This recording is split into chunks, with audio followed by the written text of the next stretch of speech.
Turning our attention now to the ASX, here's Matt Birney and Bulls and Bears with the latest public company views and interviews. Welcome to Bulls and Bears, brought to you today by technology company 4DS Memory, ASX code 4DS. I'm Matt Birney and I'm joined now by the Executive Director of 4DS Memory, David McAuliffe. Hi, Dave. Hi, Matt. Okay, David, 4DS is developing a new style of device memory, as I understand it, known as storage class memory. We'll get into that in a minute, but firstly, what are you trying to do better in terms of what's out there right now? Currently in our devices we have two main things that we use called DRAM and flash. So by way of example, when you're typing a Word document or sending a text, you're using DRAM and it's lightning fast, but it doesn't have the ability to remember anything. So if you turn the power off on your device, you lose that Word document or you lose that text message. However, if you send the document or save the document or send the text, it goes into, it's stored into flash memory, which is retrievable for 10 years, and it's able to remember stuff when the power is off. Okay, so tell me about your technology. How does it improve on those two things? So our technology is seeking to use the best attributes of both of those technologies. We're trying to build a new form of memory that is lightning fast, but also has the ability to store information as well when the power is off. So it's basically a hybrid of DRAM and flash. This is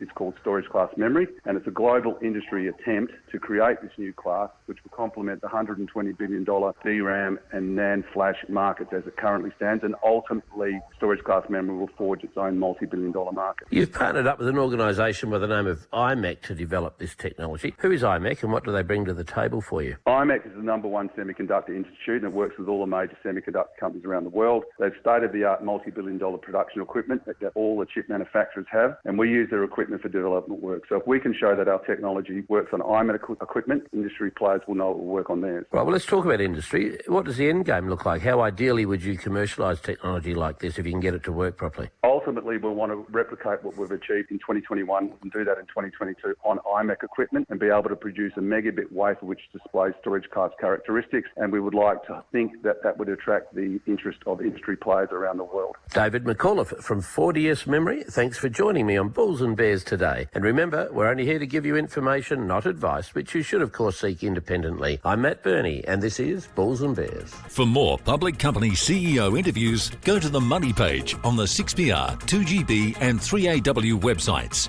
and click the Public Companies tab.